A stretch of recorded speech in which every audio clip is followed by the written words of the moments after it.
Hello students. यदि आप हरियाणा में टीचर बनना चाहते हैं तो आपके पास क्या क्या डिग्रीज होनी चाहिए, क्या आपकी क्वालिफिकेशन होनी चाहिए, क्या आपकी एज लिमिट होनी चाहिए, आपका सीटेट वैलिड है या नहीं है, या अदर कोई टेट वैलिड है, इन सभी बातों पे विचार करेंगे। और क्या प्रोसीजर रहता है यदि आप हरियाणा में एक गवर्नमेंट टीचर बनना चाहते हो तो पहली बात तो आप लोगों को बता दूं, हरियाणा में टीचर बनने का सपना होगा साकार। सीटेट वैलिड है या नहीं है उस पर बात करेंगे, क्वालिफिकेशन पे बात करेंगे, पेपर पैटर्न पे बात करेंगे और एज पे बात करेंगे। तो पहली बात है सीटेट।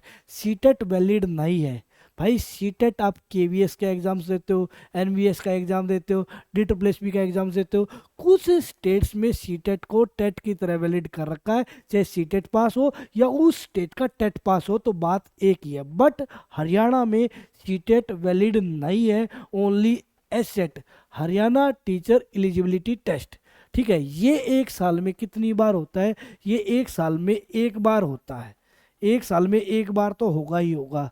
ठीक है, जैसे अब हरियाणा में ना 2025 का स्टेट अभी हुआ नहीं है, अब चल रहा है 2026। तो 2025 वाला कब होगा? 2026 में होगा। और 2026 वाला भी 2026 में ही होगा। 2026 वाला नवंबर में होगा। और जो 2025 वाला स्टेट है ना, वो अब फरवरी में होने की पॉसिबिलिटी ज़्यादा है। मतलब कहने की बात साफ सी है, यदि आप स्टेट क्वालिफाई करते हो जो साल में एक बार होता है, भाई यहाँ ऐसा नहीं है अदर स्टेट की तरह कि भाई एस्टेट 10 सालों में हुआ ही नहीं है या 5 साल हो गए हुआ ही नहीं है। एस्टेट एक साल में एक बार तो होगा ही होगा। किसी कारणवश इस साल में एस्टेट नहीं हुआ तो अगले साल 2 बार होगा। तो मतलब एस्टेट होना जरूरी है। तो आप एस्टेट को क्वालिफाई कर ले तो एस्टेट एक क्वालिफाई टाइप का एग्जाम होता है। मतलब है आपको यहाँ 90 मार्क्स लेने जरूरी है। यदि आप अदर स्टेट पे हो तो आप यहाँ जनरल की कैटेगरी में आओगे और आपका कोई ईडब्ल्यूएस वगैरह या कोई कैटेगरी नहीं लगेगी, आप सीधे जनरल कैटेगरी में ही काउंट करोगे और 90 मार्क्स लेने आपको ज़रूरी है। यदि आप हरियाणा से हो तो आपकी जनरल कैटेगरी है तो आपको कितना मार्क्स लेना ज़रूरी है? तो 90 मार्क्स लेना ज़रूरी है। और ओबीसी के लिए आपको या एससी के लिए आपको 82 मार्क्स लेना ज़रूरी है।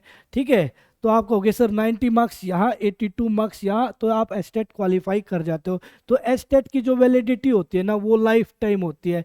एक बार आपने एस्टेट पास कर लिया तो दोबारा लाइफ में कभी भी एस्टेट देने की ज़रूरत नहीं है। यदि आप ये चाहते हो मैं इम्प्रूवमेंट करना चाहता हूँ कि भाई मेरे मार्क्स यहाँ कम थे और मैं अपनी पढ़ाई को बरकरार रखना चाहता हूँ, बार बार एग्ज़ाम दूंगा, तो आप दोबारा अगले साल भी एस्टेट फिल कर सकते हो।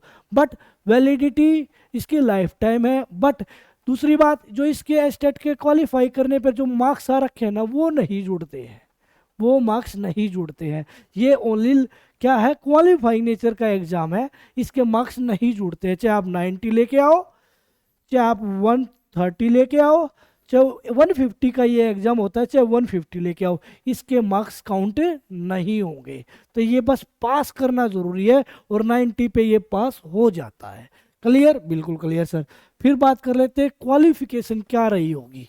क्वालिफिकेशन की बात करें ना, तो क्वालिफिकेशन की यदि हम बात करें तो आप लोगों देखो, यहाँ एक पीआरटी लेवल होता है प्राइमरी टीचर का, एक टीजीटी लेवल होता है ट्रेन ग्रेजुएट टीचर, एक होता है पीजीटी पोस्ट ग्रेजुएट टीचर। ठीक है, इसके लिए आप लोगों की जेबीटी, ठीक है, जेबीटी होना जरूरी है। जो हरियाणा में जेबीटी बोला जाता है, अदर स्टेट में डीएलएड बोला जाता है। ठीक है, टीजीटी और पीजीटी के लिए आप लोगों को ना क्या होना जरूरी है भाई? टीजीटी तो आप कब दे सकते हो? टीजीटी आप तब दे सकते हो बीए, बीएससी या बीकॉम प्लस में बीएड, तो आप टीजीटी दे सकते हो, ट्रेंड ग्रेजुएट टीचर का एग्जाम दे सकते हो। और यदि आपको पीजीटी का एग्जाम देना है तो एमए, एमएससी, एमकॉम प्लस में बीएड। ठीक है, ये जरूरी है। क्लियर? बीएड यहाँ पे भी जरूरी है, बीएड यहाँ पे भी जरूरी है। बट यहाँ एक बात यहाँ ये भी लागू होती है, जेबीटी वाला जो होगा ना, जेबीटी वाला स्टूडेंट, जेबीटी जिसने पास कर रखी है वो टीजीटी एग्जाम नहीं दे सकता। और जिन्होंने बीएड पास कर रखी है और उसकी जेबीटी पास नहीं है, वो पीआरटी वाला एग्जाम नहीं दे सकता। कहने की बात क्या है, पीआरटी का एग्जाम यदि आप लोगों को देना है तो जेबीटी पास होना जरूरी है, ठीक है। और टीजीटी का एग्जाम देना है तो आपका बीएड पास होना जरूरी है। जो जेबीटी भी पास कर लेता है और बीएड भी पास कर लेता है, वो पीआरटी के लिए भी एग्जाम दे सकता है, प्राइमरी टीचर के लिए भी एग्जाम सकता है, और टीजीटी के लिए भी दे सकता है, ट्रेन ग्रेजुएट टीचर के लिए भी दे सकता है। और जिसकी क्या हो रखी है, एमए, एमएससी, एमकॉम हो रखी है, बीएड भी हो रखा, वो पीजीटी भी दे सकता है। कुछ स्टूडेंट ऐसे जरूर मिलते हैं लाइफ में जिन्होंने जेबीटी कर ली थी, फिर उन्होंने क्या करी, एमए कर ली, फिर उनके बाद बीएड भी कर ली, तो वो सभी के लिए एप्लीकेबल हो गई, ठीक है ना। तो आपको कहोगे सर बिल्कुल, जिसने जेबीटी भी करी, बीएससी, बीए भी, बीएससी भी कर ली, बीएड भी कर ली, एमए भी कर ली, वो तो तीनों लेवल के लिए एप्लीकेबल है। तो कुछ स्टूडेंट ऐसे ज़रूर मिल जाते हैं जो तीनों लेवल के लिए एप्लीकेबल होते हैं, नहीं तो मोस्टली स्टूडेंट टीजीटी और पीजीटी वाले मिलते हैं, ये BA, BSc, BCom plus BEd कर रखी हो, या फिर MA, MSc, MCom plus BEd कर रखी हो, तो पीजीटी का फॉर्म ये वाले दे सकते हैं और ये वाले दे सकते हैं। मिनिमम आपके 50% मार्क्स होने ज़रूरी हैं भाई। कितने मार्क्स होने जरूरी है, 50% मार्क्स होने जरूरी है। क्लियर, तो आप भर पाओगे। ये बात होगी क्वालिफिकेशन की। एज यहाँ पे कितनी है, 18 से 42, एज एनफ है, ठीक है, एज बहुत है, ठीक है। आप लोगों SC ST को जो हमारा क्राइटेरिया होता है उसके अकॉर्डिंग छूट भी है, ठीक है। SC को, ST को, ठीक है, OBC को जो छूट होती है वो नियमानुसार क्या है, नियम के अकॉर्डिंग छूट भी है। बट अदर स्टेट का कोई भी कैंडिडेट है वो जनरल कैटेगरी में ही काउंट होगा, ठीक है, नियम के अकॉर्डिंग छूट। क्लियर, तो ये बात भी ध्यान दीजिएगा, अदर स्टेट का कोई भी कैंडिडेट है वो किस में काउंट होगा, जनरल कैटेगरी में ही काउंट होगा, बस ये बात है। अब इसका पेपर पैटर्न क्या होता है वो देख लेते हैं। पेपर पैटर्न, पेपर में आपको पहले क्या देखने को मिलेगी, सीडीपी। सीडीपी होती है 30 क्वेश्चन और 30 मार्क्स के। फिर आपको देखने को मिलती है हिंदी, 15 क्वेश्चन, 15 मार्क्स। फिर इंग्लिश आपको 15 क्वेश्चन देखने को मिलते हैं, 15 मार्क्स का आपको देखने को मिलते हैं। फिर आपको मैथ, रीजनिंग और हरियाणा जीके। यदि आप अदर स्टेट से हो तो हरियाणा जीके करने की कोई जरूरत नहीं है, क्योंकि ये 10 मार्क्स की आती है, ये भी 10 मार्क्स है, ये भी 10 क्वेश्चन है, मतलब 30 क्वेश्चन है। ये इनके 30 क्वेश्चन होते हैं और ये 30 मार्क्स के होते हैं, ठीक है, 30 मार्क्स के होते हैं। तो ये कितना हो जाता है, तो आप कहोगे सर 90 मार्क्स हो जाता है।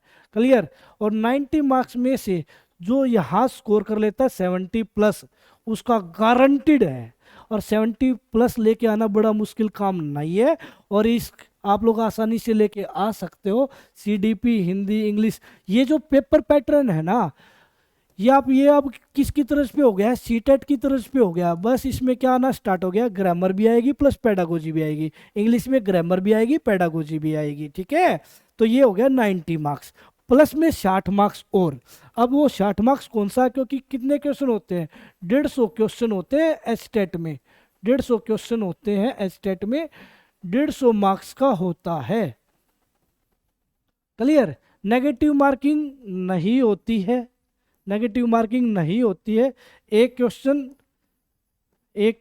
1 मार्क्स का होता है, एक क्वेश्चन 1 मार्क्स का होता है, तो नेगेटिव मार्किंग नहीं है। तो अदर स्टेट वाले यदि फॉर्म भरना चाहते हैं तो वो हरियाणा जीके में तुक्के भी मार के आएंगे ना, तो 4 मार्क्स आ जाएंगे, और 4 मार्क्स आ जाएंगे, 10 में से 4 मार्क्स भी ले लोगे। या जिन्होंने कभी भी हरियाणा जीके नहीं पढ़ी है, क्लियर, ऐसे स्टूडेंट ऐसे मिल जाते हैं जो इंग्लिश मीडियम से थे और हरियाणा जीके कभी भी नहीं पढ़ी है, तो वो क्या करेंगे, वो तुक्के मार देंगे, क्योंकि नेगेटिव मार्किंग तो है नहीं, और नेगेटिव मार्किंग नहीं है तो 4 क्वेश्चन तो ठीक मिलेंगे ही मिलेंगे। तो भाई इतना जो टाइम आप हरियाणा जीके में लगाओगे ना वो अदर सब्जेक्ट में लगाओगे तो वहां से स्कोर आपका बूस्ट होगा। आप 65+ में पहुंच गए तो भी आप लोगों का स्टेट क्वालिफाई हो जाएगा, क्योंकि सब्जेक्ट स्पेसिफिक भी तो आपने पढ़ा होगा। क्लियर। आपको 2.5 घंटे मिलते हैं भाई, 2.5 घंटे का ये एग्जाम होता है, 2 घंटे 30 मिनट का ये एग्जाम आपका होता है। 150 क्वेश्चन, 150 मार्क्स। ठीक है, नेगेटिव मार्किंग है नहीं, एक क्वेश्चन 1 मार्क्स का है। और 2 घंटे 30 मिनट का ये पेपर होता है स्टेट, जिसमें 90+60 का कॉम्बिनेशन होता है। 90 होता है जनरल पेपर, जनरल पेपर जो आप लोगों को मैंने लिखवा दिया, प्लस में 60 का होता है सब्जेक्ट स्पेसिफिक, सब्जेक्ट स्पेशल। ठीक है, और सब्जेक्ट स्पेशल में आप आसानी से 30 मार्क्स ले ही सकते हो, आसानी से 30 मार्क्स ले सकते हो, आसानी से। क्लियर, आसानी से। और भाई क्योंकि थोड़ा बहुत भी पढ़ के जाओगे तो 30 मार्क्स आ जाएंगे, बट एचटेट का लेवल बाकी एग्जाम से थोड़ा सा अच्छे लेवल का होता है। यदि आप अपने सब्जेक्ट स्पेशल में 50 ले आते हो, बहुत सारे स्टूडेंट ऐसे हैं जो 50 तक स्कोर कर देते हैं अपने सब्जेक्ट स्पेशल में, तो उनका तो होगा ही होगा क्लियर, क्योंकि यहाँ तो 90 लाने होते हैं। ठीक है, तो आप लोग यहाँ से ऐसे कर सकते हो। अब जैसे आप लोग एचटेट क्वालिफाई कर लेते हो, अब हमने डिस्कस क्या कर लिया भाई, सीटेट वैलिड नहीं है, ओनली एचटेट वैलिड है। क्वालिफिकेशन क्या है, पेपर पैटर्न क्या है, एज लिमिट क्या है, वो सारी चीज़ें हमने डिस्कस कर ली है। अब इसके बाद भाई एचटेट मेरा हो गया क्वालिफाई, एचटेट मेरा हो गया क्वालिफाई। अब इसके बाद मैं क्या करूंगा, उसके बाद आपको क्या होगा, screening test. Screening test clear. अब स्क्रीनिंग टेस्ट किन का होगा और किन का नहीं होगा। मान लो आप पीजीटी के लिए जा रहे हो, पहले तो एचटेट क्वालिफाई हो गया आपका, आपको कैसर हो गया, फिर स्क्रीनिंग टेस्ट मेरा होगा या नहीं होगा। यदि आप लोगों देखो, यदि सब्जेक्ट यदि मैथ है, मैथ है और आप पीजीटी के लिए जा रहे हो तो स्क्रीनिंग नहीं हुआ, बहुत सारे जगह स्क्रीनिंग नहीं हुआ। क्यों नहीं हुआ, नंबर ऑफ कैंडिडेट कम है। क्लियर। भाई स्क्रीनिंग कहाँ होगा, यदि मैं टीजीटी मैथ के लिए जा रहा हूँ, टीजीटी मैथ के लिए जा रहा हूँ, नंबर ऑफ कैंडिडेट ज़्यादा है तो स्क्रीनिंग एग्जाम होगा। ठीक है, यदि मैं पीजीटी के लिए जा रहा हूँ और एसएस के लिए जा रहा हूँ, ठीक है, पीजीटी हिस्ट्री ज्योग्राफी इकोनॉमिक्स, तो वहाँ स्क्रीनिंग होगा। ठीक है, मैं ये कह रहा हूँ हिस्ट्री के लिए जा रहे हो तो वहाँ पे आपका स्क्रीनिंग एग्जाम होगा, स्क्रीनिंग होगा। भाई कुछ सब्जेक्ट ऐसे हैं जहाँ पीजीटी लेवल पे स्क्रीनिंग नहीं है, क्योंकि नंबर ऑफ कैंडिडेट्स कम होंगे तो वहाँ स्क्रीनिंग नहीं होता है। हाँ, जहाँ नंबर ऑफ कैंडिडेट ज़्यादा होते हैं वहाँ स्क्रीनिंग का एग्जाम होगा, और स्क्रीनिंग के बाद आपका होगा इंटरव्यू और आप लोग गवर्नमेंट टीचर बन जाओगे हरियाणा के अंदर। क्लियर। उसी प्रकार पीआरटी में आप लोगों का क्या है, ठीक है, वहाँ पीआरटी में आप लोगों का पहला पेपर हुआ क्वालिफाई। यदि हम मैं पीआरटी की बात करूं, पीआरटी की बात करूं, ठीक है, पीआरटी लेवल पे आप लोग का स्टेट क्वालिफाई हुआ। उसके बाद आपकी रेस्ट ऑफ हरियाणा या मेवात कैडर में, रेस्ट ऑफ हरियाणा या मेवात, ठीक है, हरियाणा में 2 तरीके से पोस्ट निकलती है, एक तो रेस्ट ऑफ हरियाणा, एक मेवात कैडर।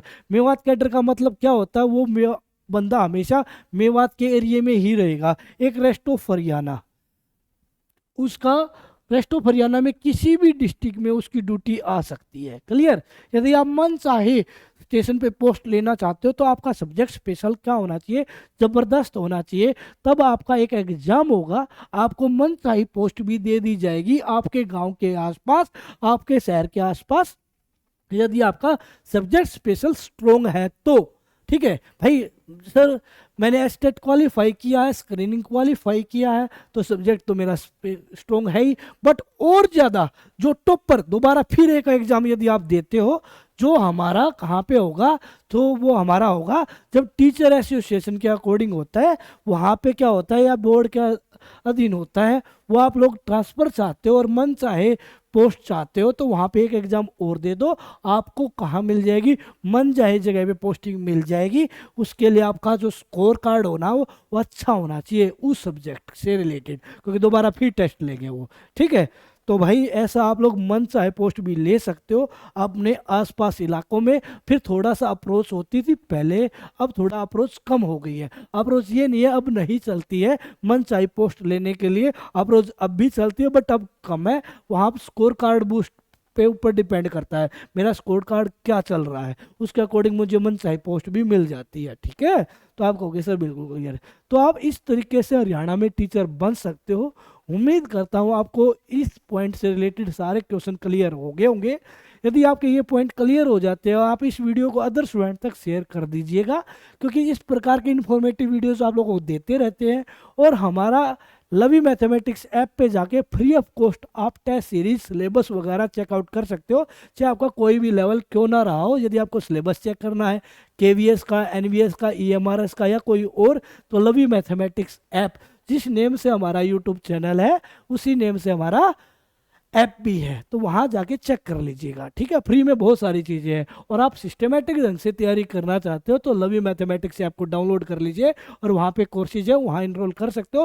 बाकी हमने अपने यूट्यूब चैनल लवी मैथमेटिक्स पे भी बहुत अच्छा कंटेंट पढ़ा रखा है, जहाँ से बहुत सारे स्टूडेंटों का सिलेक्शन हुआ है पिछली बार भी। ठीक है, और हम लगातार मेहनत कर रहे हैं। मेहनत और आपकी और मेहनत मिल के हम मेहनत करेंगे, रंग लाती है और सिलेक्शन होके रहेगा। अपने और अपने माँ बाप का सपना हम साकार करके रहेंगे। Thank you student, love you all, जय हिंद, जय भारत।